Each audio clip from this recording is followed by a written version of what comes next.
एकादशी को निर्जला एकादशी के नाम से जाना जाता है। यह एकादशी वर्ष की सभी एकादशियों में से सबसे कठिन और बड़ी एकादशियों में से एक मानी जाती है। इस दिन भगवान विष्णु का पूजन किया जाता है और जल का दान किया जाता है। और जो साधक निर्जला एकादशी का व्रत पूरे नियम के साथ करते हैं, वो अगर पूरे साल की एकादशियों का व्रत ना भी रहे तो इस एक एकादशी के व्रत करने से उन्हें पूरे साल की एकादशियों का जो पुण्य फल है वो प्राप्त होता है। तो चलिए निर्जला एकादशी की पूजा की विधि देखते हैं। तो निर्जला एकादशी की पूजा करने के लिए सुबह स्नान आदि करने के बाद आपको चौकी लगा लेनी है और चौकी पर एक पीले रंग का आप वस्त्र बिछा लें। और देखिए, इस पूजन को आप अपने घर के मंदिर में भी कर सकते हैं या अलग से चौकी लगाना चाहें तो चौकी भी लगा सकते हैं। और अपना जो मुख है उसे पूर्व या उत्तर दिशा की ओर आप रखें और यहाँ थोड़े से मैंने फूल बिछा लिए हैं। और इसके बाद भगवान विष्णु की आपके पास मूर्ति, फोटो जो भी है आप उसे विराजमान कर लें, या भगवान विष्णु के किसी भी स्वरूप को आप विराजमान कर सकते हैं अगर फोटो या मूर्ति नहीं है, जैसे लड्डू गोपाल, कृष्ण भगवान। और साथ ही फूलों का आसन देते हुए यहाँ गणपति जी की स्थापना हम कर लेंगे। और अब देखिए, हमने यहाँ पर थोड़े से तिल ले लिए हैं एक पात्र में। आप तिल ले लें, जौ ले लें, गेहूं ले लें। और देखिए, एकादशी में चावल का यूज नहीं किया जाता है, बिल्कुल चावल यूज नहीं किए जाते हैं। और इसके बाद अब हमें एक घड़ा लेना है और घड़ा थोड़ा आप बड़ा लें, क्योंकि ये घड़ा दान कर दिया जाता है, तो जिसे भी आप दान दे वो अपने यूज में से ला सके। और कोरा घड़ा हमें लेना है, यूज किया हुआ घड़ा आपको नहीं लेना है। और इसके साथ जो ढक्कन है वो भी आप रख लें। और इसके बाद जो भी मौसमी फल हो आपके पास उन्हें आप रख लें, तरबूज, खरबूज, आम, खीरा, ककड़ी। और इसके साथ ही एक देसी घी का हमें दीपक प्रज्वलित कर लेना है। और इसके बाद थोड़ा सा जल और फूल की सहायता से हम स्नान की भावना से गणपति जी को, श्री हरि विष्णु को, माता लक्ष्मी को और चौकी का शुद्धिकरण कर लेंगे। अब स्नान के बाद जिस तरह से वस्त्र पहने जाते हैं, ठीक उसी प्रकार से गणपति जी को हमने वस्त्र की भावना से कलावा और जनेऊ अर्पित कर दिया है। और भगवान विष्णु को यहाँ पर वस्त्र की भावना से कलावा और जनेऊ अर्पित कर देंगे हम। और जो हमने मिट्टी का घड़ा लिया है उसके कंठ पर भी आप मोली बांध लें, क्योंकि कोई भी चीज खाली नहीं छोड़ी जाती। इसके साथ ही गणपति जी को चंदन, रोली, तिल समर्पित करते हुए हम पूजन कर लेंगे। क्योंकि देखिए, किसी भी पूजन में गणपति जी का पूजन सर्वोपरि होता है, सबसे पहले उनका पूजन किया जाता है। और इसके साथ यहाँ देखिए, गुड़हल का फूल है मेरे पास, तो गणपति जी को मैं वो अर्पित कर दूंगी। इसके साथ ही श्री हरि को, माता लक्ष्मी को और श्री हरि के हाथों में जो शंख और चक्र हैं उन्हें, और फोटो में जो भी देवी देवता हैं सभी को हम टीका कर लेंगे। तो दोस्तों, जैसा कि नाम से ही पता चलता है, निर्जला एकादशी तो ये बहुत ही कठिन एकादशी होती है और ऐसे महीने में पड़ती है जो पूरे साल का सबसे गर्म महीना होता है, यानी जून में ये एकादशी आती है। तो यहाँ पर देखिए, मैंने सफेद तिल लिए हैं, अगर आप चाहें तो काले तिलों का भी प्रयोग कर सकते हैं।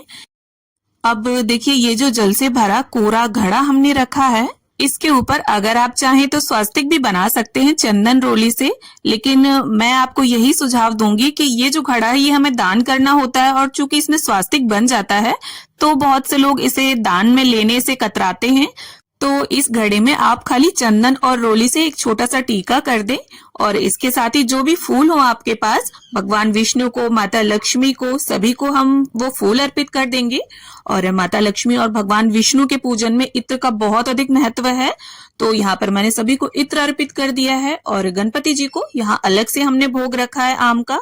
और इसके साथ एकादशी पर देखिए, अन्न का भोग नहीं लगाया जाता है, ना ही अन्न खाया जाता है। और ये तो निर्जला एकादशी है, इसमें तो जल भी नहीं पिया जाता। तो यहाँ पर जो भी फलाहार हो उसे आप अर्पित करें, जल अर्पित करें। तो यहाँ पर मैंने आम का और चौलाई के लड्डू का भोग लगाया है, और सभी भोग में आप तुलसी दल अवश्य डाल दें। और इसके साथ ही देखिए, जब आप ये घड़ा दान करें तो अगर आप चाहें तो वस्त्र का दान भी कर सकते हैं साथ में। इस तरह से अंगोछा आप ले आए, या इसकी जगह पर आप 1.25 मीटर के कपड़े का दान भी कर सकते हैं। अब देखिए, इस घड़े में हमने जल तो भर दिया है लेकिन चीनी नहीं डाली है, क्योंकि देखिए मीठा डालने से ये घड़ा खराब हो जाएगा। तो अलग से हम चीनी रख लेंगे, और जो भी आपको दक्षिणा निकालनी हो उसे भी आप रख लें।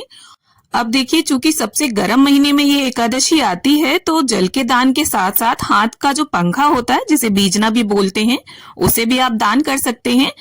अब इसके साथ ही एकादशी व्रत कथा की पुस्तिका का भी हम पूजन कर लेंगे और हाथ में थोड़े से पुष्प या तिल के दाने लेकर आप एकादशी यानी निर्जला एकादशी की व्रत की कथा पढ़ लें या सुन लें और जो भी आपने हाथ में ले रखा है उसे भगवान के समक्ष अर्पित कर दें। और इसके बाद जो दीपक हमने प्रज्वलित किया था उसी से मैं यहाँ पर आरती कर लूंगी। आप चाहें तो अलग से दीपक लगाकर भी आरती कर सकते हैं। ओम जय जगदीश हरे स्वामी जय जगदीश हरे, भक्त जनों के संकट दास जनों के संकट क्षण में दूर करे। ओम जय जगदीश हरे।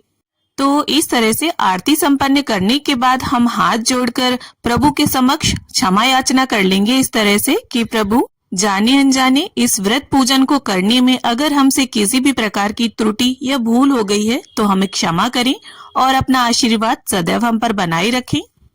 तो इस तरह से निर्जला एकादशी का पूजन किया जाता है। और निर्जला एकादशी का जो व्रत है वो दो तरह से किया जाता है। कुछ लोग तो पूरे दिन निर्जल निराहार रहकर व्रत करते हैं, मतलब पूरे दिन कुछ भी नहीं खाते हैं, यहाँ तक कि पानी भी नहीं पीते हैं।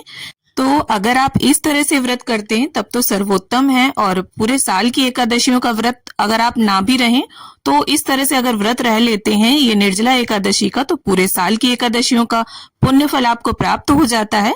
लेकिन अगर आप निर्जल पूरे दिन नहीं रह सकते हैं तो आप इस तरह से भगवान विष्णु का पूजन करके मीठे जल का दान करने के बाद शाम के समय नींबू का या आम का शरबत या खाली पानी में चीनी डालकर आप उसे ग्रहण कर सकते हैं। और देखिए इसमें मीठे जल का ही यानी शरबत का ही दान किया जाता है और शरबत ही ग्रहण किया जाता है सबसे पहले। और देखिए अगर आप व्रत ना भी कर पाए तो निर्जला एकादशी के दिन भगवान विष्णु का इस तरह से पूजन जरूर करें।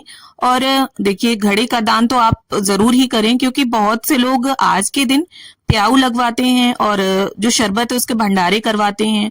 और कई लोग देखिए जो अनाथ आश्रम है वृद्धाश्रम है वहां पंखे वगैरह का दान करते हैं, मतलब जो गर्मियों में हमें राहत दें इस तरह की चीजों का दान किया जाता है। तो अगर हम ज्यादा कुछ ना भी कर पाए तो कम से कम हमें जल का दान तो अवश्य करना चाहिए। और उस जल को आप घड़े में भर लें, वाटर बॉटल में भर लें और किसी भी कन्या को या ब्राह्मण को या सुयोग्य पात्र को आप इसे दान कर सकते हैं। और एकादशी की तिथि पर चावलों का दान नहीं किया जाता है, द्वादशी वाले दिन चावल दान किए जाते हैं। और तुलसी पत्ते भी आप देखिए एकादशी से एक दिन पहले ही तोड़कर रख लें। तो उम्मीद करती हूँ वीडियो आप सभी को पसंद आए। वीडियो अच्छी लगे तो लाइक शेयर और चैनल